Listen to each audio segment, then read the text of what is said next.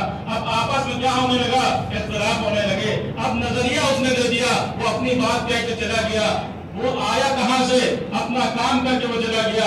دیکھو یہ ایسے ہونا چاہیے۔ ایک خطیب آیا، ذاکر آیا، اس نے کہا دیکھو نماز جو ہے حسین نے نماز کے لیے جان بچائی، حسین جو ہے اگر قربان نہ ہوتے تو نماز بھی نہ ہوتی، لہذا حسین جو ہے حسین کی عزاداری اگر ہو رہی ہے، اذان ہو رہی ہے تو ہونے دو، اگر نماز ہو رہی ہے ہونے دو، لیکن عزاداری جو ہے وہ رکنا نہیں چاہیے۔ اس طرح کی جب فکر تھی تو آپس میں لوگوں میں گروپ بازیاں ہونے لگی، اختلافات ہونے لگے، کوئی کہنے نہیں یہ صحیح کہہ رہا ہے، کوئی کہنے کا نہیں غلط کہہ رہا ہے۔ تو اب کیا ہوا؟ جو چیزیں ہمارے کیا نہیں تھی آج سے 40-50 سال پہلے، وہ ہمارے کیا وجود میں آ گئی۔ اب انسان اختلاف کا شکار ہو گیا۔ لیکن جو عقل مند افراد تھے، جو فہم رکھتے تھے، وہ سمجھ گئے کہ دشمن آیا ہے ہماری صفوں میں اختلاف پیدا کرنے کے لیے، لہذا انہوں نے عزاداری پہ بہت کوششیں کی، بہت کاوشیں کی کہ عزاداری کے ذریعے سے اس قوم میں اختلاف ڈالے جائیں، عزاداری کے ذریعے سے اس قوم کو توڑا جائے، عزاداری کے ذریعے میں رفنا ڈال کے اس مذہب تشیع میں گروپ بازیاں کری جائیں۔ لیکن دشمن ہمارا کامیاب نہیں ہو پایا اور وہ مایوس ہو کر گیا کہ آج بھی وہی نظام اور وہی عزاداری ہو رہی ہے کہ جیسے ہوتی تھی۔ نہ ہماری فکر بدلی، نہ ہمارا نظریہ بدلا، کیونکہ ہم نے عزاداری کسی اور سے نہیں لی ہے۔ جیسے ہمیں معصومین نے عزاداری کر کے بتایا ہے، ہم اسی طرح عزاداری کرتے ہیں۔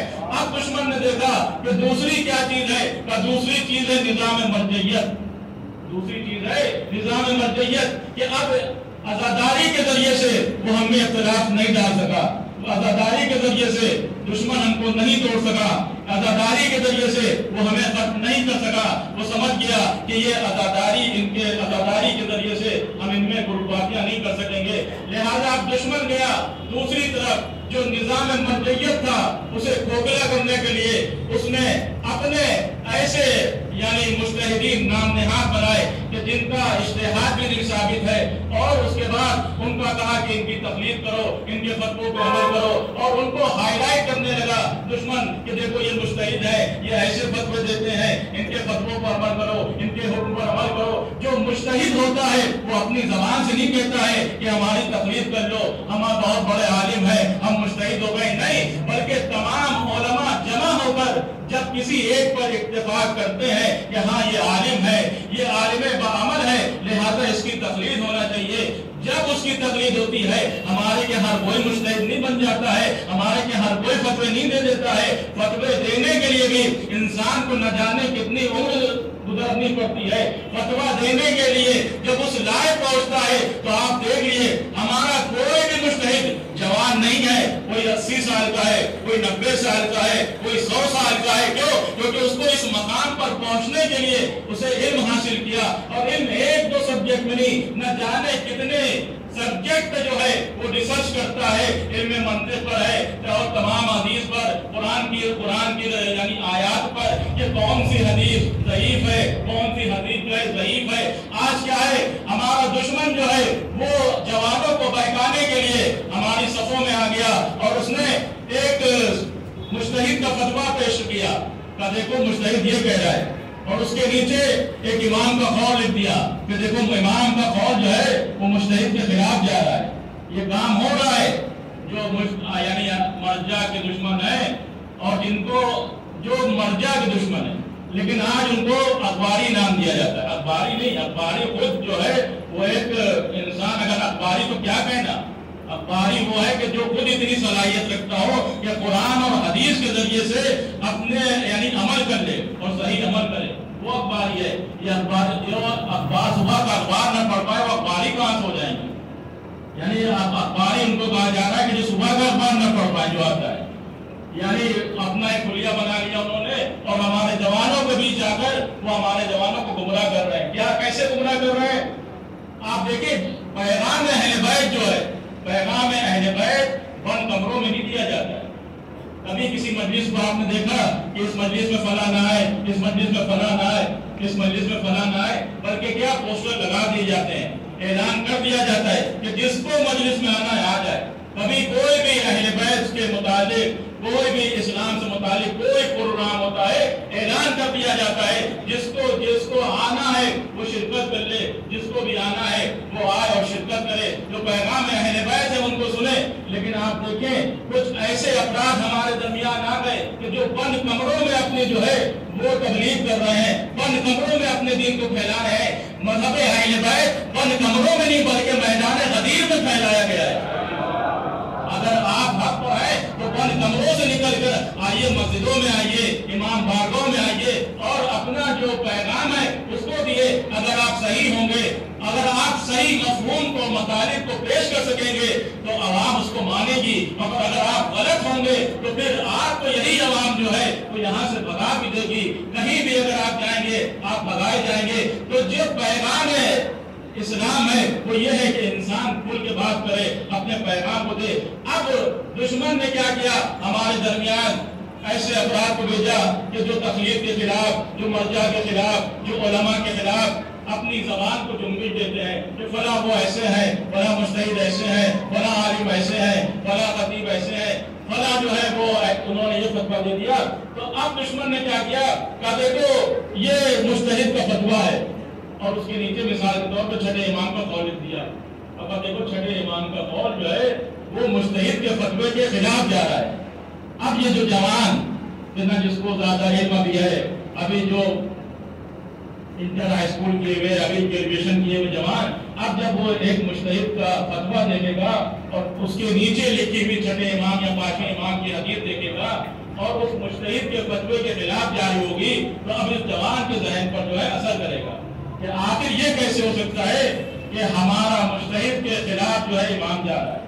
اب اس کے ذہن دیکھا، اس کو ذہن کو جب اس کے ذہن میں یہ بیٹھ گیا کہ ہاں امام کے خلاف یہ فتویٰ ہے، امام کے قول کے خلاف، اب اس وقت دشمن نے کہا دیکھو کیا کہتے ہیں مجتہدین ایسے ہیں، ان کو دین سے نہیں مطلب ہے، یہ تو اپنے جو ہے وہ نظام چلانا چاہتے ہیں، دیکھو امام کے خلاف جو ہے قول دے دیا۔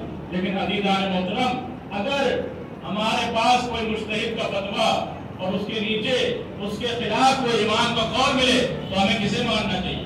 ظاہر سی بات ہے ایک عام انسان کہے گا امام معصوم ہے، امام کے قول کو ہر شخص مانے گا، لیکن نہیں، اگر مجتہد فتویٰ کچھ دے رہا ہے اور ہمیں امام کا قول کچھ دکھ رہا ہے تو ہمیں امام کے قول کو نہیں مجتہد کے فتوے کو ماننا ہے، کیونکہ جو قول آ رہا ہے وہ بظاہر ایک قول ہے، لیکن جو مجتہد فتویٰ دیتا ہے وہ نہ جانے کتنے اقوال کو دیکھتا ہے، نہ جانے کتنی حدیثوں کو دیکھتا ہے، اس کے بعد وہ فتویٰ دیتا ہے۔ اور فتویٰ دینے کے بعد بھی یہ نہیں کہ فتویٰ دے دے، بلکہ فتویٰ دینے کے بعد بھی وہ نیچے لکھ دیتے ہیں واللہ عالم، یعنی ہماری تحقیق، ہمارا علم اب یہاں تک پہنچا ہے کہ اس مسئلے کا جواب یہ ہونا چاہیے باقی اللہ جانتا ہے۔ یعنی آسان نہیں ہے مجتہد بننا، بہت آسان ہے مجتہدین پر الزام لگا دینا اور نظام مرجعیت کی مخالفت کر دینا، لیکن اس مقام پر پہنچنا اور اس مقام کو پہنچنے کے بعد اس مقام پر بنے رہنا اور کس طرح سے عوام کو جو ہے وہ ہینڈل کرنا ہے یہ ایک مجتہد جانتا ہے۔ لیکن نظام مرجعیت کو توڑنے کے لیے دشمن ہمارے درمیان آیا اور اس نے نئے نئے رکھنے ڈالے۔ جب اس نے دیکھا کہ یہ نہیں بن رہے تو اپنے بنائے ہوئے وہ نام نہاد علماء کو کہ ہاں دیکھو ان کے پاس اتنا علم ہے، ہمارے مجتہد علم کے ذریعے سے مجتہد بنتا ہے، کیلنڈر کے ذریعے سے نہیں مجتہد بن جاتا ہے۔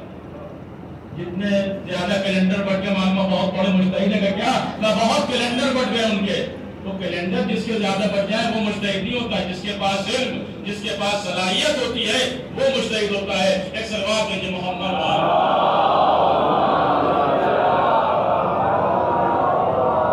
بات ہو رہی تھی لسان صرف، یعنی جو سچی زبان ہے اس کا کلام اگر ہمیں دیکھنا ہے تو نہج البلاغہ جو مولا علی علیہ السلام کے کلام پر مشتمل ہے۔ سید رضی نے مذہب تشیع پر یہ احسان کیا کہ علی کے کر ہمیں تحفہ دیا۔ سید علی کوئی عام انسان نہیں تھے، حضرت صدیقہ طاہرہ نے اپنا فرزند کہا ہے جسے۔ سید علی اور سید مرتضیٰ یہ دو بھائی تھے۔ شیخ مفید ان کے استاد تھے، بہت بڑا نام ہے مذہب تشیع کا۔ شیخ مفید نے خواب میں دیکھا کہ شہزادی کونین ان کے خواب میں آتی ہے اور کہتی ہے شیخ یہ، اور ساتھ میں امام حسن امام حسین علیہ السلام ہے، اور کہتی ہے شیخ یہ ہمارے بچے ہیں، ان کو علم فقہ کی تعلیم دو۔ اب شیخ مفید خواب سے بیدار ہوتے ہیں، سوچنے لگتے ہیں یہ کیسا خواب تھا کہ شہزادی کہہ رہی ہیں کہ ہمارے بچوں کو علم فقہ کی تعلیم دو۔ یہ صبح ہوئی، بغداد محلہ کرک میں ان کا مدرسہ، وہاں مدرسے کا یہ اپنا درس دینے لگے۔ کچھ دیر کے بعد غلام آیا، کہا شیخ کوئی خاتون آئی ہے جو آپ کو پوچھ رہی ہے۔ اب جب یہ مدرسے کے دروازے پہ گئے، دیکھا ایک خاتون ہے کہ جس کے ساتھ دو بچے ہیں، اور وہی الفاظ جو انہوں نے سنے تھے۔ اس خاتون نے کہا یہ شیخ یہ ہمارے بچے ہیں، ان کو علم فقہ کی تعلیم دو۔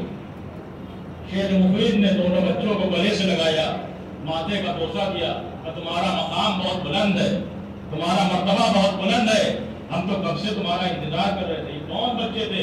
ایک سید رضی اور دوسرے سید مرتضیٰ تھے۔ سید رضی کہ جو 47 سال سے انہوں نے عمر پائی تھی، 47 سال میں 12 سال کی عمر میں درجہ اجتہاد میں پہنچ گئے تھے، اور نہج البلاغہ جیسی کتاب ہمیں دی، اس کے علاوہ 20 سے زیادہ کتابیں اور نہ جانے کتنے ایسے مضامین تھے کہ جو مذہب تشیع کے حوالے کر گئے۔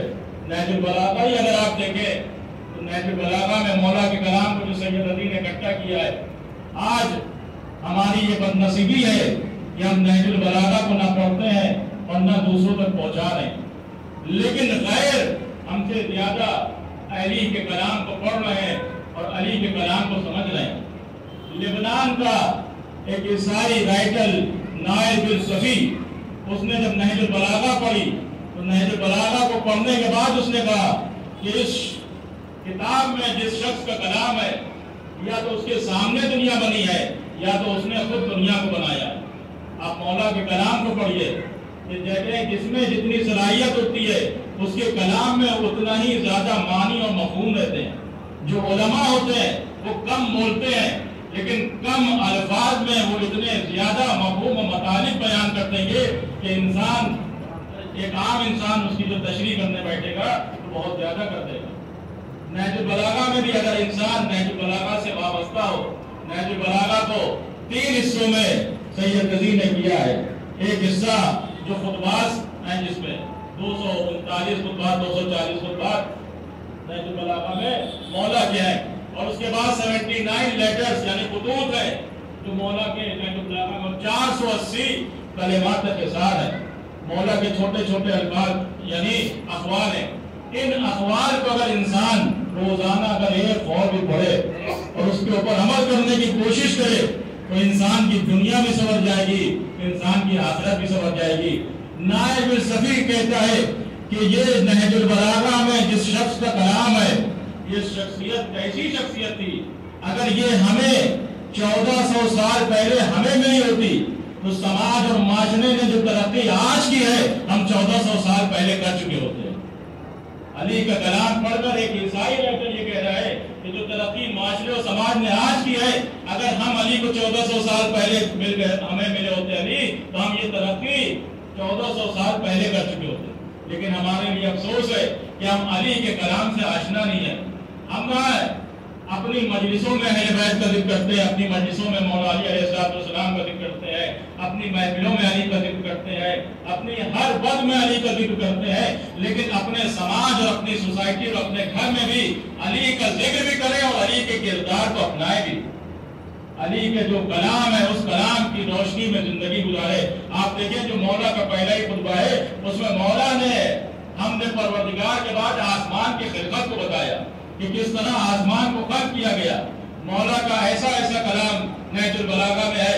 ایک خطبہ ہے جس کو خطبہ متقین، خطبہ حمام کے نام سے جانا جاتا ہے۔ خطبہ حمام جو مولا علی کے ایک صحابی تھے جناب حمام، انہوں نے مولا سے فرمائش کی تھی کہ مولا ہمیں متقین کی صفات بتائیے، تو مولا نے خطبہ دیا تھا جس کو خطبہ متقین بھی کہتے ہیں اور خطبہ حمام بھی کہتے ہیں۔ 110 صفات جس میں مولا نے متقین کی بتائی۔ جب جناب حمام آتے ہیں اور کہتے ہیں یا علی صبر المتقین، ہمیں متقین کی صفات بتائیے، تو مولا علی کہتے ہیں اے حمام تقوی الہی اختیار کرو، پھر اصرار ہوتا ہے، لیکن مولا متقین کی صفات بتاتے نہیں ہیں، یعنی صبر کرتے ہیں، سوچتے ہیں کہ نہ بتائیں، لیکن جناب حمام کا جو ہے وہ اصرار بڑھتا جاتا ہے، جب پھر مولا کہتے ہیں ٹھیک ہے حمام سنو، اور اس کے بعد مولا خطبہ دیتے ہیں۔ جب 110 صفتیں بیان کر چکے، خطبہ جاری تھا، اگر ایک حادثہ ہو گیا تھا، اگر نہ ہوتا تو مولا اور صفات بیان کرتے۔ جب 110ویں صفت پہ مولا پہنچے تو کسی کے گرنے کی آواز آئی۔ اب جو مولا نے دیکھا تو کیا دیکھا کہ وہ حمام کی جنہوں نے ابھی یہ اصرار کیا تھا کہ مولا ہمیں متقین کے صفات بتائیے، وہی حمام اپنی جگہ سے گر جاتے ہیں۔ یعنی مولا جو اپنی زبان سے متقین کے صفات بیان کر رہے ہیں تو سننے والا انسان جو ہے اس کی روح جسم سے نکلی جاتی ہے۔ آپ دیکھیں مولا کے کلام کو دیکھیں، مولا کے کلام کو پڑھیں، 110 صفات۔ جب مولا گئے حمام کے قریب تو دیکھا کہ حمام اس دنیا میں جا چکے ہیں، حمام کی روح جس سے جو ہے پرواز کر چکی ہے۔ مولا نے کہا وہی ہوا جس کا مجھے اندیشہ تھا۔ تو اب وہاں پہ ایک شخص بیٹھا ہوا تھا، علی کی برسندی غیر بھی آتے تھے، کہا علی یہ الفاظ آپ پر کیوں نہیں اثر کرتے ہیں؟ جو آپ کے زبان سے نکلنے والے الفاظ اگر حمام نے سنے، غیر سنے، تو اس کے اوپر اتنا اثر ہوتا ہے کہ وہ دنیا چھوڑ دیتا ہے، یہ تمام الفاظ آپ پر کیوں نہیں اثر کرتے؟ تو مولا نے کہا کہ تیرے منہ میں شیطان کی زبان ہے۔ یعنی مولا علی نے ہمیں کسوٹی دے دی کہ جو زبانیں علی کے خلاف کھلتی ہیں وہ شیطان کی زبانیں ہوتی ہے۔ ایک صلوات بھیجیے محمد وآلہ۔ تیرے منہ میں شیطان کی زبان ہے۔ اس کے بعد تو نے یہ کہا کہ یہ اثر ہم پر کیوں نہیں ہوتے ہیں؟ تو سن کہ جب سمندر میں طغیانی آتی ہے، جب سمندر میں سونامی طغیانی آتی ہے تو سمندر کو تو کوئی نقصان نہیں ہوتا، لیکن جو اس کی زد میں آ جاتا ہے اسے نقصان ہوتا ہے۔ اسی طرح جب علی معرفت کے چشموں کو توڑتا ہے تو علی کے اوپر اثر نہیں، لیکن جو اس کو اثر اس کے سامنے آتا ہے، جو ان الفاظ کو سنتا ہے اس کے اوپر اتنا اثر کرتے ہیں کہ دنیا سے چلا جاتا ہے۔ ایک صلوات بھیجیے محمد وآلہ۔ یہ مولا کا کلام خطبہ متقین، جس میں مولا نے متقین کی صفات بیان کیا ہے۔ متقین کی صفات، اچھا ہمارے مولا کا ایک لقب، تمام لقب مولا کے بہت سے لقب ہیں۔ صدیق بھی ہماری مولا کا لقب، فاروق بھی ہماری مولا کا لقب، غنی بھی ہماری مولا کا لقب، امیر المومنین بھی مولا علی کا لقب، لیکن غیروں نے ان القاب کو چرایا، غیروں نے ان القاب کو چرایا۔ تمام القاب مولا کے تھے، صدیق بھی، فاروق بھی، غنی بھی، امیر المومنین بھی، لیکن غیروں نے چرایا۔ ایک لقب ایسا ہے کہ جو مولا کا کوئی چرا نہیں سکا۔ صدیق بھی آپ کو دکھ جائیں گے، فاروق بھی دکھ جائیں گے، غنی بھی دکھ جائیں گے، اور امیر المومنین بھی دکھ جائیں گے، اور نہ جانے کیسے کیسے امیر المومنین دکھیں گے، لیکن ایک لقب مولا کا کوئی چرا نہیں سکا، وہ لقب ہے امام المتقین۔ امام بننا بہت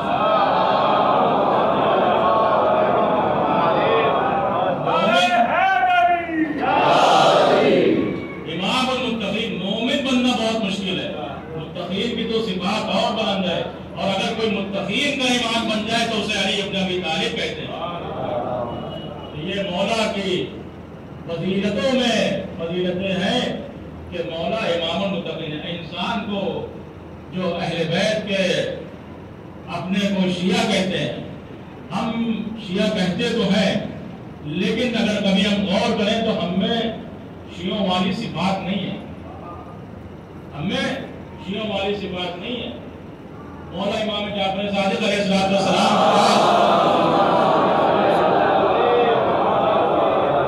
ایک شخص آیا، غلام سے کہا کہ تو مولا سے کہ آپ کا شیعہ ہے، آپ سے ملاقات کرنا چاہتا ہے۔ امام نے منع کر دیا، دوبارہ پھر پیغام بھجوایا، پھر منع کر دیا۔ اس کی سمجھ میں ماجرا نہ آیا، ایک شخص آیا اور کہنے لگا کہو امام سے کہ آپ کا چاہنے والا آیا ہے اور آپ سے ملاقات کرنا چاہتا ہے، کہ اس نے غلام سے کہا جاؤ امام سے کہہ دو کہ آپ کا چاہنے والا آیا ہے، آپ سے ملاقات کرنا چاہتا ہے۔ جب امام کو پیغام بھیجا، امام نے کہا اندر بھیج دو۔ امام نے ملاقات کی، کہا یا اے فرزند رسول، ہم آپ کو اتنی بار پیغام بھجوایا کہ ہم آپ سے ملنا چاہتے ہیں، لیکن آپ نے منع کر دیا۔ لیکن آخر میں جب ہم نے کہا آپ کے چاہنے والے ہیں تو آپ نے بلایا۔ جب ہم آپ کو اپنا شیعہ کہہ رہے تھے تو آپ نے ہم سے ملاقات نہیں کی، جب آپ نے چاہنے والا کا تب آپ نے ملاقات کی۔ تو امام نے یہ کہا کہ تم میں ہمارے شیعوں والی کوئی صفات نظر نہیں آ رہی تھی، لہذا میں نے ملاقات نہیں کی۔ جب تم نے یہ کہا کہ ہم چاہنے والے ہیں تو ہم نے فوراً تم سے ملاقات کے لیے بلا لیا ہے۔ یعنی شیعہ کا بھی مقام اور مرتبہ بہت بلند ہے۔ شیعہ وہ ہے کہ جو امام کے پیچھے پیچھے چلے، شیعہ وہ ہے کہ جو امام کے پیچھے چلے، جو امام کہہ دے وہ مانے۔ امام اگر کہہ دے کہ ہمارا جو ظاہری غیبت ہے، جو ہمارے یعنی ظاہری وہ غیبت ہے وہ ختم ہو رہی ہے، اب غیبت کبریٰ شروع ہوگی۔ اب عوام کو یہ چاہیے کہ مجتہدین کے فتووں پر عمل کرے۔ تو شیعہ وہ ہے کہ جو امام کے اس قول کو مان لے، امام کی بات کو جو مانے وہ شیعہ ہے۔ اگر اپنی شیعت اور اپنی شریعت کو انسان اگر بنا لے تو پھر وہ امام کا نہیں ہے۔ جو امام کہہ دے وہ ہمیں ماننا ہے۔ لہذا ہمیں اگر اپنے کو ہم شیعہ کہہ رہے ہیں، اہل بیت کا چاہنے والا کہہ رہے ہیں، تو ہمارا کردار بھی ایسا ہونا چاہیے، ہمارے سماج اور سوسائٹی کا ماحول بھی ایسا ہونا چاہیے۔ آج آپ دیکھ لیں الحمدللہ ہر شہر میں مجالس کی کثرت ہو رہی ہے، کثرت سے مجالس ہو رہی ہیں، ہر شہر میں شب بیداریاں ہو رہی ہیں، تمام لوگ شرکت بھی کر رہے ہیں۔ لیکن ایک سوال آتا ہے، ایک سوال کیا ہوتا ہے کہ اتنی مجالسیں ہو رہی ہیں، اتنا پیغام اہل بیت کو ممبروں سے بیان کیا جا رہا ہے، لیکن لوگوں پر اثر کیوں نہیں ہو رہا ہے؟ لوگوں پر اثر کیوں نہیں ہو رہا ہے؟ یعنی اتنی کثیر تعداد میں مجالس ہو رہی ہے، اتنی کثیر تعداد میں جو شب بیداریاں ہو رہی ہیں، پیغام اہل بیت کو دیا جا رہا ہے، لیکن عوام پر اثر کیوں نہیں ہو رہا ہے؟ اثر دیکھیے دو وجہ سے نہیں ہوتا ہے، کچھ ادھر کی غلطیاں ہیں اور کچھ ادھر کی غلطیاں۔ اگر ہم ممبر پہ بیٹھ کر یہ کہیں دیکھیے جھوٹ بولنا حرام ہے، غیبت کرنا حرام ہے، اس کو نہ کریے، اور مجلس پر بھی ہم جائیں وہاں پہ بیٹھ کر تمام موقع بھر کی جو ہم برائیاں کرتے رہیں، تمام موقع بھر کی ہم غیبتیں کرتے رہیں، تو عوام تو یہی کہ میں کیسا خطیب ہے، ابھی تو ممبر پہ پڑھ رہے تھے کہ جھوٹ بولنا غلط ہے، غیبت کرنا غلط ہے، اور خود ہی کھڑے غیبت کر رہے ہیں۔ دیکھیے اگر ہم کوئی پیغام ممبر سے دے رہے ہیں تو خطیب ذاکر عالم کی یہ ذمہ داری ہے کہ جب تک کہ اس پر خود عمل نہ کرے عوام کو وہ پیغام نہ دے۔ نبی اکرم حضرت محمد مصطفیٰ صلی اللہ علیہ وسلم ایک خاتون آتی ہے نبی کی خدمت میں اور ایک بچہ لے کر آتی ہے، کہا یا نبی اللہ، کہا کیا ہوا؟ کہا یہ ہمارا بچہ شہد بہت کھاتا ہے، اس کو منع کر دیا کہ شہد نہ کھائے۔ نبی اکرم نے کہا ٹھیک ہے، تم کل اس کو لے کر آنا، ہم کل منع کر دیں گے۔ وہ خاتون چلی گئی، دوسرا دن آیا، وہ خاتون آ گئی، یا نبی اللہ شہد بہت کھاتا ہے، اس کو منع کر دیا شہد نہ کھایا گیا۔ نبی اکرم نے کہا بیٹا دیکھو شہد نہ کھانا چاہیے، شہد زیادہ نہ کھاؤ، کھاؤ اللہ نے حلال کیا ہے، حلال شے ہے، لیکن تمہاری ماں کو نہیں پسند ہے کہ تم زیادہ شہد کھاؤ، لہذا تم کم شہد کھایا کرو، زیادہ شہد نہ کھایا کرو۔ خاتون چلی گئی بچے کو لے کر۔ اب تمام لوگ جو بیٹھے تھے نبی کے قریب کہنے یا رسول اللہ بات سمجھ میں نہیں آئی کہ کیا ہوا؟ کل یہ خاتون کل بھی آئی تھی اور آپ سے کہا میرے بچے کو منع کر دیے، تو آپ نے کہا نہیں کل لے کر آؤ اور آج آئے تو آپ نے فوراً منع کر دیا، یہ بات تو سمجھ میں نہیں آئی۔ کہا کل میں جب آیا تو کل صبح میں نے خود شہد کھایا تھا اور میں نے گوارا نہیں کیا کہ جو کام ہم خود کر کے آئے کسی بچے کو منع کرے اس کے لیے، لہذا ہم نے اس لیے کہا کہ کل آنا تاکہ آج ہم شہد نہ کھائیں۔ جب ہم نے آج اس عمل پر خود ہم نے اس کو عمل نہیں کیا، لہذا آج ہم اس کو جب منع کیا تو اس کے اوپر ہمارے الفاظ زیادہ اثر کریں گے۔ اس سلام علیکم محمد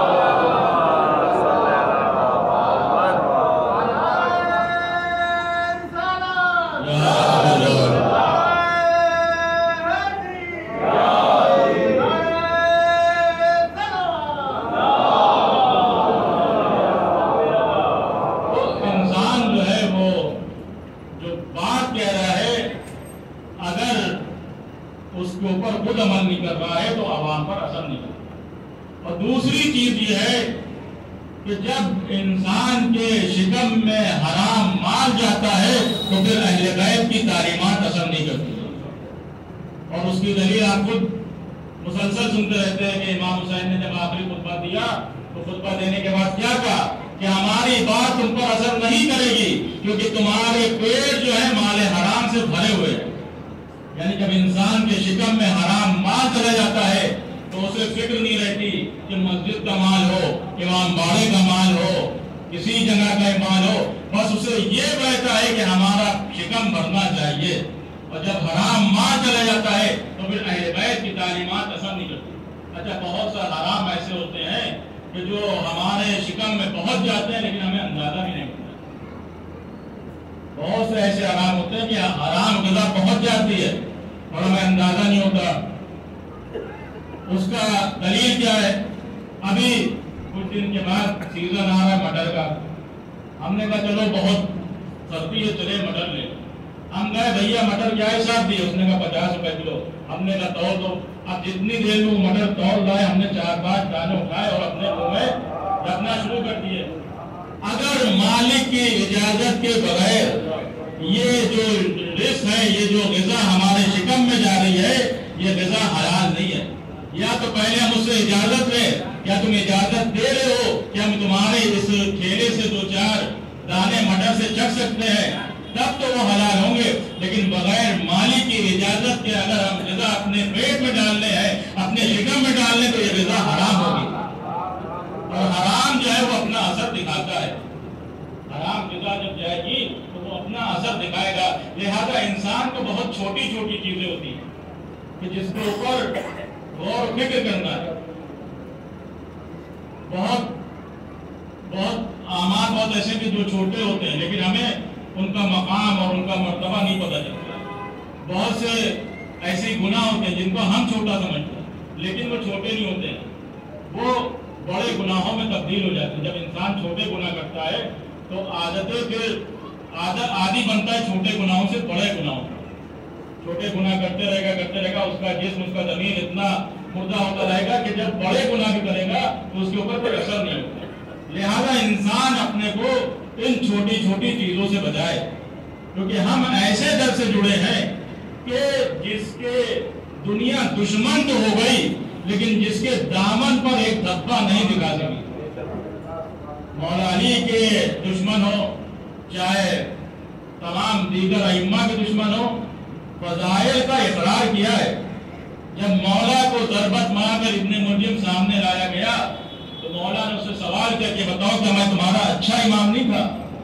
تو اس نے یہی کہا تھا آپ تو اچھے امام تھے لیکن ہمیں دنیا کی لالچ نے جہنم کی طرف پہنچا دیا۔ ایسے امام ہمارے پاس ہیں۔ مولا علی علیہ السلام کا کلام نہج البلاغہ کو انسان کو اپنی زندگی میں اس کو لانا چاہیے۔ ضروری نہیں ہے کہ بہت وقت ہے، اگر انسان 10 سے 15 منٹ بھی نکال کے مولا کے کلام کو پڑھے تو خود محسوس ہوگا کہ زندگی میں کیسی تبدیلی آ رہی ہے۔ نہج البلاغہ جب آپ کھولیں گے تو پہلے خطبات ہیں، خطبات کوئی 1 صفحے کا، کوئی 1.5 صفحے کا، کوئی آدھے صفحے کا۔ اکثر لوگوں کا دل نہیں لگتا ہے کہ اتنے بڑے خطبے اس کا ترجمہ پڑھنا، تو انسان کا دل نہیں لگتا ہے۔ قرآن کا بھی جب آپ شروعات کرتے ہیں تو قرآن کا کیا طریقہ ہے؟ جب قرآن شروع کرایا جاتا ہے بچے کو تو پہلا پارہ پہلے نہیں پڑھوایا جاتا ہے، پہلے 30واں پارہ پڑھوایا جاتا ہے۔ کیوں؟ 30ویں پارے میں چھوٹے چھوٹے سورے ہیں۔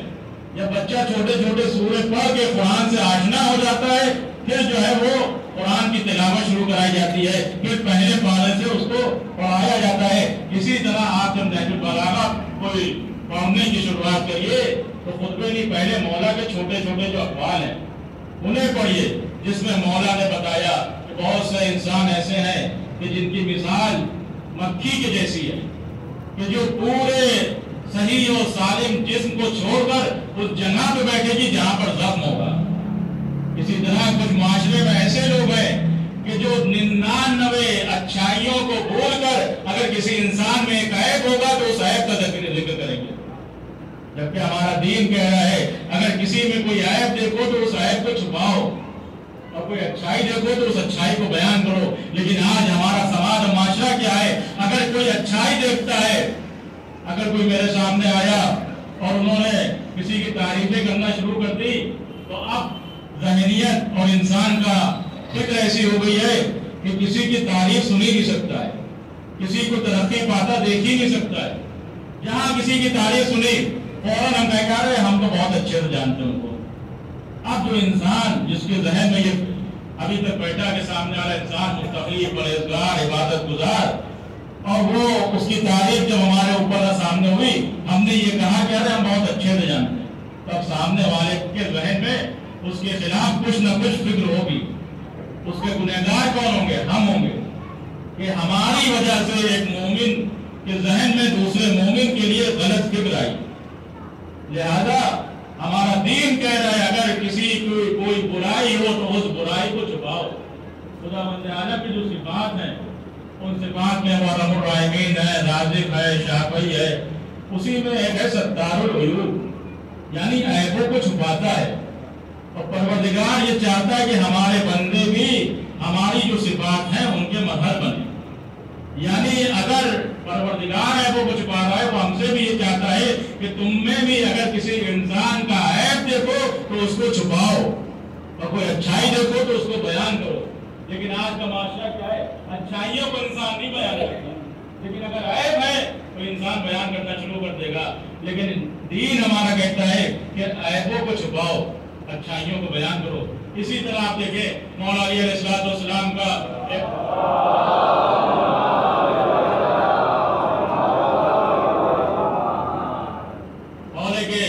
تعجب ہے اس انسان کی خلقت پر. مولا نے انسان کی خلقت پہ تعجب کیا ہے، اور تعجب ہے اس انسان کی خلقت پہ جو گوشت کے لوتھڑے سے بولتا ہے، سوراخوں سے سونگتا ہے، ہڈیوں سے سنتا ہے، چربی سے دیکھتا ہے. چربی سے دیکھتا ہے، سوراخوں سے سنتا ہے، لوتھڑے سے بولتا ہے، ہڈیوں سے سنتا ہے. اب جب اس کی تشریح و تفسیر دیکھیے تو مولا نے کہا کہ انسان گوشت کے لوتھڑے سے بولتا ہے، یعنی زبان کو مولا نے گوشت کا لوتھڑا کہا ہے کہ اس کے ذریعے سے انسان کلام کرتا ہے. انسان سوراخوں سے سنتا ہے، یعنی انسان اپنی ناک کے ذریعے سے سنتا ہے. اس کے بعد مولا کہہ رہے ہیں کہ ہڈی سے سنتا ہے. ہمارے کان جو یہ ظاہری ہیں انسان ان سے نہیں سنتا ہے. جو کان کے ڈاکٹر ہیں آپ ان سے دریافت کریے گا کہ جو ہمارے کان ہیں یہ تو ظاہری طور پہ چربی ہے، لیکن اس کان کے اندر جو ہے دو ہڈیاں ہوتی ہیں. دو ہڈیاں ہوتی ہیں. لیکن مولا نے کب بتا رہے ہیں؟ آج جو سائنس 1400 سال کے بعد ترقی کر کے بتا رہی ہے وہ میرا مولا 1400 سال پہلے بتا رہا ہے. اس کانوں میں دو ہڈیاں ہوتی ہیں. جب کوئی آواز کان میں جاتی ہے تو ہڈیاں آپس میں ٹکراتی ہیں، اور جب وہ ٹکراتی ہے تو وہ آواز پیدا کرتی ہے. وہی آواز جو ہے انسان سنتا ہے. یعنی یہ جو ظاہری کان ہے اس کے ذریعے سے انسان نہیں سنتا. اس کان کے اندر ہڈیاں ہیں، دو ہڈیاں. جب کوئی آواز ہوتی ہے تو جب آواز اس سے ٹکراتی وہ ہڈیاں آپس میں ٹکراتی ہیں، اس سے آواز پیدا ہوتی، وہ آواز انسان سنتا ہے. اس کے بعد مولا کہہ رہے ہیں کہ انسان چربی سے دیکھتا ہے. تو کیا یہ ظاہری آنکھیں جو آنکھوں کے ماہرین ہیں آپ ان سے دریافت کیے کہ یہ جو دیدہ ہمارا ہے اور اس کے نیچے پتلی ہے تو کیا انسان اس سے دیکھتا ہے؟ تو اس کے انسان نہیں دیکھتا ہے. ہمارا جو دیدہ ہے آپ دیکھیں اس دیدہ کالا جو ہے اس کے اندر بھی آپ کو ایک بلیک پوائنٹ دکھائی دیتا ہے، ایک چھوٹا سا پوائنٹ. آپ دیکھیں ہمارا ائمہ نے ہمیں تمام علوم کو دیا ہے، لیکن یہ ہماری بدقسمتی ہے کہ ہم جو ہے اسی میں پڑے رہ گئے ہیں کہ فلاں جگہ جو ہے وہ نظر مولا مجلس میں ہے اور فلاں جگہ بغیر نظر مولا کی مجلس میں ہے اور فلاں جگہ یہ ہے. ہم اپنے مولا کے کلام کو دیکھیں کیا مولا ہم سے کہے. مولا کیا کہتے ہیں؟ جو یہ انسان کے بلیک پوائنٹ چھوٹا سا ایک نقطے کے برابر جو پوائنٹ ہوتا ہے اس کے پیچھے ایک چربی کی جھلی ہوتی ہے.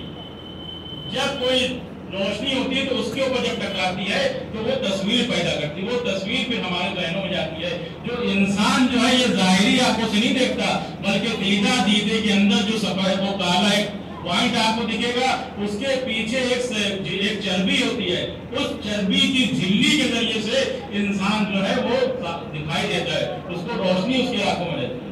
ایک صلوات دیجیے محمد۔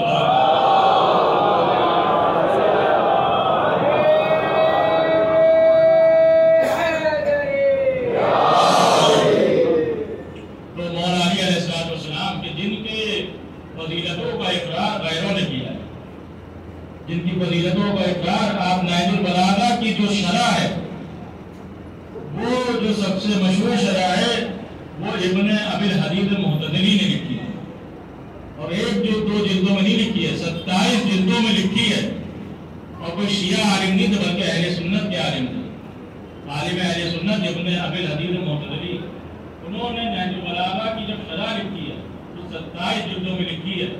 جب کوئی غیر اتنا مولا کو ایک نہج البلاغہ پڑھ کے جب 27 جلدوں میں لکھ سکتا ہے، تو جو علی کی معرفت رکھتا ہو، جو علی کے چاہنے والے کے گھر میں پیدا ہو، اگر علی سے متمسک ہو جائے تو پھر سوچیے اس کے علم کا کیا عالم ہے۔ اگر وہ اپنی اندر کی صلاحیتوں کو ابھارنا چاہے تو پھر اسی علی کے کلام سے وہ ترقی کرے گا کہ جو اس کے دنیا میں بھی کام آئے گی، اس کے آخرت میں بھی کام آئے گی۔ نبی کے بعد مولا علی علیہ السلام کی 25 سال ظاہری حکومت نہیں رہی، لیکن 25 سال حاکم کوئی اور رہا، حکومت علی کی رہی۔ اور اس کی دلیل یہ ہے کہ جب بھی کوئی مسئلہ پڑتا تھا تو کہا جاتا تھا کہ علی کو بلاؤ، اور جب علی مسئلہ حل کر دیتے تھے تو کہا جاتا تھا اگر علی نہ ہوتے تو ہم ہلاک ہو جاتے۔ 1-2 دفعہ نہیں بلکہ 70 سے زیادہ بار کہا کہ اگر علی نہ ہوتے تو ہم ہلاک ہو جاتے۔ ہلاک مطلب کیا کہ اگر علی ہمارے مسئلے کو نہ حل کرتے تو ہم منہ دکھانے کے لائق نہ بچتے۔ ایسے بہت سے مسائل ہیں، بہت سے مسئلے آتے تھے جو کہ جس جگہ پر بیٹھے تھے وہ جگہ رسول کی جگہ تھی۔ جو غیر دوسرے شہروں سے آتے تھے وہی سمجھتے تھے جب رسول کی جگہ پہ بیٹھے ہیں تو ویسے ہی علم ہوگا، ویسی صلاحیتیں ہوں گی، ویسے ہی جو ہے سوالوں کا جواب دے دیں گے۔ لہٰذا جب انسان سوال لے کر آتا تھا تو مایوس ہوتا تھا۔ جب مایوس ہوتے تھے تو تمام مایوس دنیا بھر کے جو مایوس ہیں، اگر وہ اپنی مایوسی کو مٹانا چاہتے ہیں تو ایک ہی در ہے، وہ در اہل بیت ہے، کہ جہاں کی انسان کی مایوسی دور ہوتی ہے۔ ایک واقعہ سن لیے اس کے بعد اپنے مسائل۔ دوسری دور خلافت تھی، ایک خاتون تھی، اس کے شوہر کا انتقال ہو گیا اور اس کے ایک بیٹا تھا۔ خاتون کے بھائیوں نے کہا کہ دیکھو تمہارا شوہر دنیا سے چلا گیا ہے، ایک تمہارے بیٹا ہے، تمہارے شوہر کا جو مال ہے وہ تمہارے بیٹے کو بھی ملنا چاہیے، تمہیں بھی ملنا چاہیے کیونکہ تم زوجہ ہو، وہ بیٹا ہے۔ لیکن اگر تم ایک کام کرو تو تمہارے شوہر کا سارا مال، ساری جائیداد، تمام زمین جو ہے وہ تمہیں مل جائے گی۔ تو کہنے کی کیا؟ کہا تم یہ کہہ دو کہ ہمارے کوئی اولاد ہی نہیں تھی۔ اب وہ یہ کہنے کی یہ کیسے ممکن، ہمارے تو ایک بیٹے کا نہیں، تم انکار کر دو کہ ہمارے کوئی اولاد نہیں ہے تو تمہارے جتنے شوہر کا تمہارا مال ہے وہ سب تمہیں مل جائے گا۔ اب اس نے کہا ٹھیک ہے۔ اب آپ دیکھیے جب انسان کو مال کی محبت دل میں آ جاتی ہے تو پھر رشتوں کو انسان جو اہمیت نہیں دیکھتا ہے۔ دنیا میں جو ہے وہ انسان مال کے خاطر اپنے بھائی کا بھی دشمن ہو جائے گا، خالہ کا بھی دشمن ہو جائے گا، ماموں کا بھی دشمن ہو جائے گا، چچا کا بھی دشمن ہو جائے گا۔ یعنی مال کی محبت ایسی ہوتی ہے کہ انسان سمجھتا ہے کہ ہمیں جو ہے یہ سب چیزیں قبر میں لے کر جانا ہے، لیکن جب انسان قبر میں جاتا ہے تو اس کے ہاتھوں کو کھول دیا جاتا ہے کہ دیکھ لو جب تم جا رہے ہو تو خالی ہاتھ جا رہے ہو، تم وہی ساتھ لے کے جاؤ گے کہ جو تمہارے اعمال ہیں۔ نہ تمہارے ساتھ دولت جائے گی، نہ تمہارے ساتھ اولاد جائے گی، جائیں گے کیا جو اعمال تم نے انجام دیے ہیں وہ اعمال ہیں۔ اگر اچھے اعمال ہیں تو قبر میں اچھائیاں ہیں، اور اگر برے اعمال ہیں تو پھر قبر میں برائیاں ہیں، قبر میں عذاب ہے۔ لہذا وہ خاتون نے اپنے بیٹے سے کہا کہ تم میرے بیٹے نہیں ہو۔ وہ یہ اس کی سمجھ میں نہیں آ رہا کہ آخر یہ میری والدہ کو ہو کیا گیا ہے، یہ کہہ رہی ہے کہ تم میرے بیٹے نہیں ہو۔ کیا وجہ کا نہیں، جو مرنے والا تھا وہ ہمارا شوہر تھا، وہ لاولد تھا، کوئی اولاد نہیں ہے ہمارے۔ اب جب بیٹے نے یہ سنا ماں کا رویہ تو وہ چلا گیا دربار خلافت میں۔ دربار خلافت میں جا کر اس نے یہ مقدمہ رکھا کہ خلیفہ وقت دوسری دور خلافت ہے اے خلیفہ وقت، ہمارے والد کا انتقال ہو گیا ہے اور ہماری والدہ نے ہمارے بیٹے ہونے سے انکار کر رہی ہے۔ کہا کیوں؟ کہا وہ مال اور کی لالچ میں، زمین اور مال اور دولت کی لالچ میں، کہ اس کو ہمارے والد کی تمام جائیداد اور دولت جو مل جائے اور ہمیں کچھ ملنے نہ پائے، لہذا اس نے مال دنیا کی لالچ میں آ کر ہمارے بیٹے ہونے سے انکار کر دیا ہے۔ کہ خلیفہ نے کہا ٹھیک ہے، بلاؤ۔ تمام لوگوں کو بلایا گیا، اس خاتون کو بلایا گیا، اس کے گواہ کو بلایا گیا۔ اس بیٹے سے کہا خلیفہ نے، یہ بتاؤ تمہارے پاس کوئی گواہ ہے کہ جو تم پیش کر سکو کہ تم اس کے بیٹے ہو؟ تو بیٹا جو ہے وہ گواہ نہیں پیش کر سکا کہ میرے پاس کوئی گواہ نہیں، کیونکہ ہم اپنے مسلسل کام میں رہتے تھے، ہم کس کو گواہ بنائیں کہ ہم اس کے بیٹے ہیں یہ وہ۔ اس کے بعد خلیفہ وقت نے اس خاتون سے کہا کہ تمہارا یہ بیٹا نہیں ہے، کہ تمہارے پاس کوئی دلیل ہے کہ تم لاولد ہو، تمہاری کوئی اولاد نہیں ہے؟ تو اس نے کہا ہاں ہمارے گواہ ہے۔ اس نے گواہ پیش کر دیے، مال اور دولت رشوت دے کر جو ہے اس نے گواہ بنا لی، جھوٹے گواہ رشوت دے کر بنا لیے۔ اب آپ دیکھیے یہ جو طریقے کار جو آج دنیا میں یہ سب پہلے کی ایجاد ہے، کہ انسان جو ہے وہ رشوت دے کر جھوٹی گواہی بھی دلوا لیتا ہے۔ تب اس نے رشوت دی ہوگا ہماری طرف سے یہ گواہی دے دینا کہ ہمارے کوئی اولاد نہیں تھی۔ اب جب خلیفہ کے سامنے یہ کہا گیا کہ اس کی کوئی اولاد نہیں تھی، یہ لاولد ہے، اب تو اس کو بچپن سے جانتے ہیں، اس کی کوئی اولاد ہی نہیں تھی، تو خلیفہ نے حکم سنا دیا کہ مرنے والا جو ہے وہ اس کا شوہر تھا اور یہ لاولد تھی، اس کا جو بھی مال اور جتنا بھی سرمایہ ہے سب اس خاتون کو ملنا تھی۔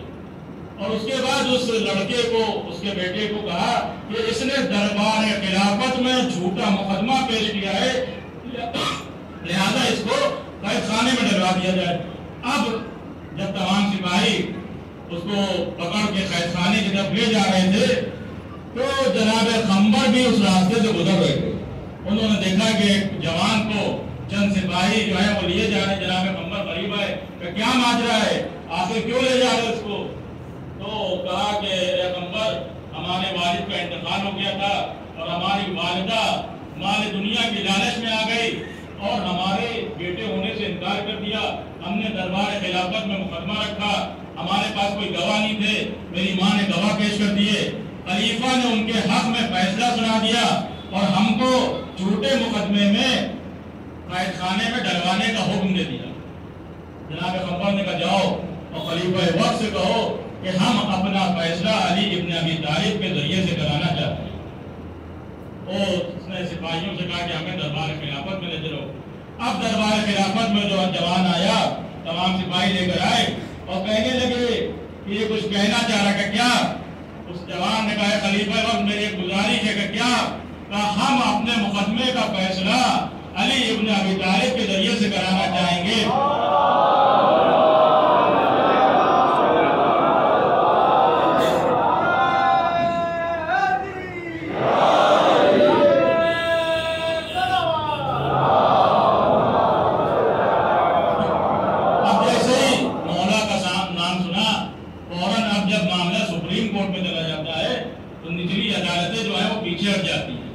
معاملہ سپریم کورٹ میں پہنچ گیا۔ اب جب اس نے مولا کا نام لیا تو کہنے ٹھیک ہے، علی کو بلایا جائے۔ مولا علی علیہ السلام کو بلایا گیا، سامنے ان کے مقدمہ رکھا گیا کہ یہ مقدمہ ہے، اس کے شوہر کا انتقال ہو گیا تھا، یہ بچہ یہ جوان کہہ رہا ہے کہ ہم اس کے بیٹے ہیں، لیکن یہ خاتون کہہ رہی ہے کہ ہم لاولد ہیں۔ مولا نے اس خاتون سے کہا تمہارے ساتھ کون ہے؟ اس نے اپنے بھائیوں کو سامنے کہا کہ یہ میرے بھائی ہیں۔ کہا یہ بتاؤ تمہارے جو بہنوں ہی تھے، یعنی تمہاری جو بہن کے شوہر تھے، ان کے انتقال کو کتنا وقت گزر چکا؟ کہا مولا اتنے مہینے گزر چکے ہیں۔ کہا تمہارے بہن جو ہے وہ عدت کے ایام گزار چکی ہے، تو وفات کی عدت ہوتی ہے، وہ ایام گزار چکی ہے، اب تمہاری بہن نکاح کر سکتی ہے، شرعی لحاظ سے تمہاری بہن نکاح کر سکتی ہے، کیا تم یہ ہمیں اجازت دیتے ہو کہ ہم تمہاری بہن کا نکاح کرا دیں؟ تو اب مولا کو کہا کہ بلایا گیا تھا فیصلے کے لیے، اور مولا اس کی شادی کرانے چاہ رہے ہیں۔ کہنے کہ یا علی اگر آپ کے ذریعے سے نکاح ہوگا یہ تو خوش نصیبی ہوگی ہماری بہن کی کہ آپ کے ذریعے سے نکاح ہو جائے گا۔ تو کہا ٹھیک ہے ہم تمہاری بہن کا نکاح کرا دیں گے۔ اب یہ لوگ کی سمجھ نہیں آ رہا ہے کہ مولا کو بلایا تھا فیصلے کے لیے اور مولا کرانا ہے نکاح۔ جناب خنبر سے کہا جاؤ خنبر ہمارے گھر چلے جاؤ، حجرے میں چلے جاؤ، وہاں ایک تھیلی رکھی ہوگی وہ تھیلی اٹھا لانا اس میں چند درہم ہوں گے، ہم جو ہے اس کو مہر بنا کے اس کا نکاح پڑھ دیں گے۔ اس کے بعد اس جوان سے کہا کہ کیا بتاؤ ہم تمہاری شادی کرا دیں؟ تو جوان نے کہا اے آقا مولا پہلے میرے مسئلے کا حل کرائیے پھر میری شادی کرائیے گا۔ کہا مسئلے کا حل ہو جائے گا، اگر ہم تمہاری شادی کرائیں تم راضی ہوگے؟ کہا ہاں مولا اگر آپ شادی کرا دیں گے ہم راضی ہو جائیں گے۔ جناب خمبہ آئے، مولا کے ہاتھ میں تھیلی تھی، ان بھائیوں سے کہا دیکھو ہم اس جوان کا نکاح جو ہے وہ تمہاری بہن کے ساتھ اس مہر پر پڑھے دے رہے ہیں۔ جیسے ہی مولا نے کہا کہ ہم اس جوان کا نکاح تمہاری بہن سے اس مہر پر پڑھے دے رہے ہیں، فوراً وہ خاتون علی کے قدموں میں گر گئی، کہا اے مولا یہ ہمارا بیٹا ہے اور ماں اور بیٹے میں نکاح نہیں ہو سکتا ہے۔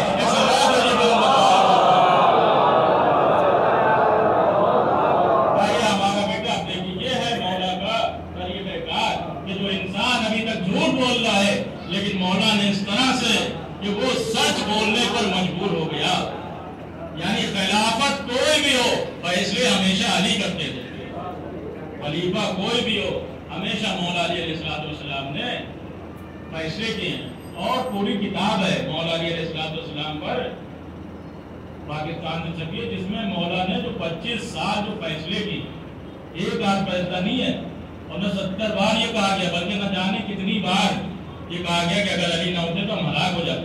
جب بھی کوئی مولا فیصلہ کرتے تھے تو دربار جو منصب خلافت جو بیٹھا ہوتا تو یہی کہتا تھا، چاہے وہ پہلی دور خلافت ہو چاہے دوسری چاہے تیسری، کہ اگر علی نہ ہوتے تو ہم ہلاک ہو جاتے۔ مشہور صرف ایک ہی کا ہے کہ ایک نے کہا تھا کہ اگر علی نہ ہوتے تو ہم ہلاک ہو جاتے، بلکہ ہر حاکم نے کہا کہ اگر علی نہ ہوتے تو ہم ہلاک ہو جاتے۔ تو یہ مولا علی علیہ السلام کی فضیلتیں تھیں کہ جن کو انسان جو ہے وہ دشمن بنا۔ یہی اہل بیت کے فضائل تھے کہ جب انسان برابری نہ کر سکا تو اہل بیت کا دشمن بن گیا، اور دشمنی بھی اہل بیت سے ایسے نکالی گئی۔ اللہ اکبر۔ امام سجاد کہتے ہیں کہ جتنی ہمارے لیے قرآن میں محبت کا ذکر کیا گیا ہے، اگر ہمارے لیے قرآن میں ذکر نہ بھی کیا ہوتا تو ہم پہ کوئی ظلم ایسا نہیں تھا جو نہ کیا گیا۔ یعنی محبت کا جب حکم دیا گیا ہے تب یہ عالم ہے کہ تمام مظالم اہل بیت پہ کیے گئے۔ بس عزاداران امام مظلوم کربلا مسلسل مصروف عبادت رہتے ہیں، اور یہ عزاداری یہ ایام عزا کہ جو اب دھیرے دھیرے ہم سے رخصت ہو رہا ہے۔ ایام عزا کا ہمیں بڑا انتظار رہتا ہے، اور اب 10 دن باقی ہیں، یہ عزا کے ایام ہم سے رخصت ہو رہی ہے۔ سلام ہو کربلاؤں کی ماؤں پر، سلام ہو زینب کبریٰ سلام اللہ علیہا پر کہ جنہوں نے آج ہم تک یہ عزاداری پہنچائی۔ امام حسین کی شہادت اور امام حسین کا محرم جو ہے وہ 10 محرم تک تھا۔ امام حسین کا جو محرم تھا وہ 10 محرم عاشور کے دن تک، عاشور کے دن عصر کے وقت تک تھا، لیکن عصر کے وقت کے بعد سے جو محرم شروع ہوا وہ جناب زینب کا محرم اور جناب سید سجاد کا محرم شروع ہوا۔ امام حسین کی قربانی اور امام حسین کا امتحان بہت آسان تھا، لیکن جناب سید سجاد کا امتحان اور جناب زینب کا امتحان، اللہ اکبر، اس گھرانے کے لیے سروں کو کٹانا آسان تھا، لیکن دربار میں بے مسنہ و چادر جانا یہ بہت سخت تھا۔ عادل و کربلا میں 9 مائیں ایسی تھیں جنہوں نے اپنے بچوں کے لاشیں اپنی آنکھوں سے دیکھے ہیں اور شکر کا سجدہ کیا ہے۔ عزیزوں بڑے تو بڑے، آج انسان یعنی کربلا میں 18 برس کے علی اکبر کا بھی لاشا ماں نے دیکھا، 13 برس کے قاسم کا بھی لاشا ماں نے دیکھا، اون و محمد جیسے بچوں کے لاشیں بھی ماں نے دیکھے، لیکن جب لاشیں دیکھے تو یہی کہا کہ اے اون و محمد یہ زینب تم پر روئے گی نہیں، اے قاسم یہ پروا تم پہ روئے گی نہیں۔ عزادارو ایک ماں کربلا میں ایسی بھی ہے کہ جس کی کربلا میں مانگ بھی اجڑی، جس کی کربلا میں گود بھی اجڑی، وہ جناب رباب ہے۔ عزیزوں جب عصر عاشور جناب امام حسین نے صدائے حلمین بلند کی تو جناب علی اصغر نے اپنے کو گہوارے سے گرا دیا تھا، اور جب سوال آپ کے لیے مولا لے گئے تو پانی کے بدلے میں 3 شعبے کا تیر آیا، 3 بھالے کا تیر جناب علی اصغر کی گردن پہ لگا۔ ارے روایت کہتی کہ بچے کا وزن کم اور تیر کا وزن زیادہ تھا۔ عرب کے دیار میں لوگوں نے یہ قسم کھا لی تھی کسی انسان پر یہ تیر استعمال نہیں کیا جائے گا۔ جب جنگلی جانور پاگل ہو جاتے تھے تو ان جانوروں کو بس میں کرنے کے لیے 3 سہ شعبے کا تیر چلایا جاتا تھا، لیکن اللہ اکبر وہی تیر جناب علی اصغر کے اوپر ملا نے پھینکا۔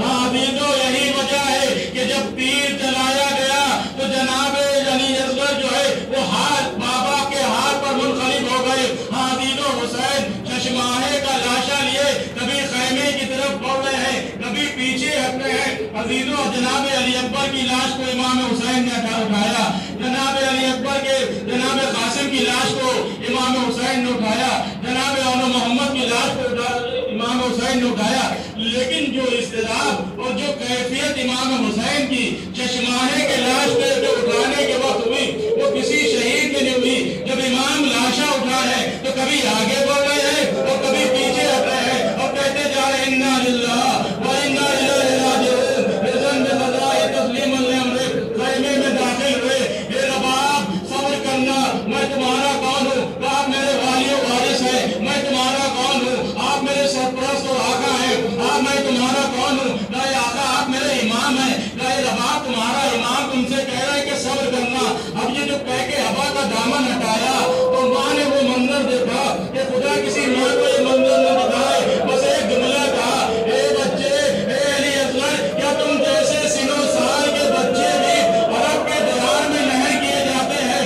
اللہ اکبر۔ عزیزو، یہ رباب ہے، ارے 6 مہینے کا بچہ کربلا میں شہید ہو گیا، شوہر امام حسین کربلا میں شہید ہو گئے۔ یہی وجہ ہے جب یہ قافلہ رہا ہو کر کربلا سے جانے لگا تو جناب سید سجاد جناب زینب کے قریب آتے ہیں اور کہتے ہیں پھوپھی اماں کوئی بی بی بابا کی خبر پر آئے، ارے اس بی بی کو بھی بلا لیے، ہم مدینے جا رہے ہیں، اب کوئی بھی سے کہیے چلے مدینے چلے۔ جناب زینب آتی ہے تو کیا دیکھتی ہے؟ جناب رباب ہے، امام حسین کی خبر پر بیٹھی ہوئی گریہ کر رہی ہے۔ جناب زینب آتی ہے اور کہتی ہے بابی رباب چلیے ہمیں آزادی مل گئی ہے، ہم مدینے جا رہے ہیں۔ ایک بار جناب رباب نے کہا، اے شہزادی مدینے جانا آپ کو مبارک ہو۔ ارے یہ رباب مدینے جا کے کیا کرے گی؟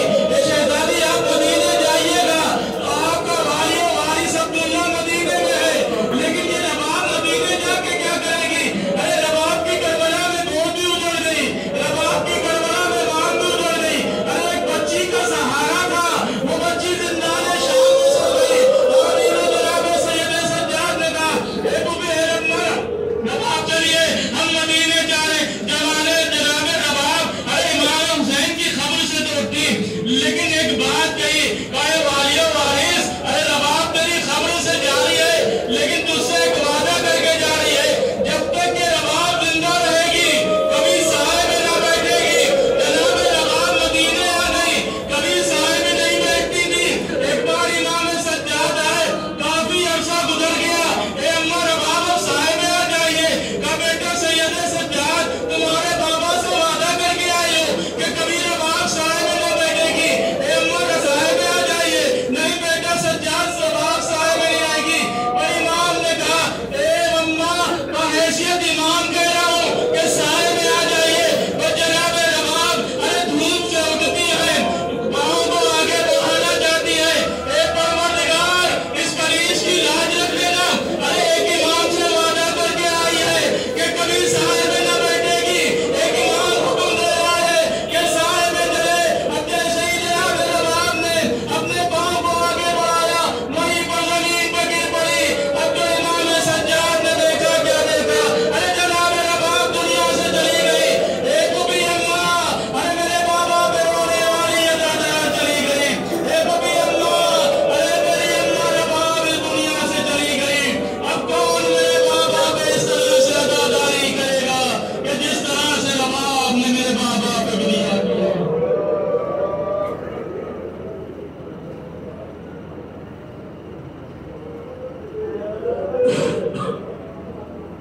انا للہ و انا الیہ راجعون، بذنب قضاء تسلیما لامرک، الہی بخت الزہرا و ابیہا و بالہا و بنوہا و سر المصطفى پروردگار اس عبادت کو قبول فرما، جہاں جہاں بھی مومنین ان کی جان مال عزت و آبرو کی حفاظت فرما، جو مقروض ہیں ان کے قرض ادا ہو جائیں، جو بیمار ہیں ان کو شفاء کاملہ عنایت فرما، پروردگار جو بے روزگار ہیں انہیں روزی عنایت فرما، جو بسر روزگار ہیں ان کے روزگار میں ترقی عنایت فرما، جو بے اولاد ہیں ان کو اولاد عنایت فرما، جو صاحبان اولاد ہیں ان کی اولاد کو نیک اور صالح بنا، پروردگار دنیا ظلم و جور سے بچ چکی اپنے آخری حجت کے ظہور میں تعجیل فرما،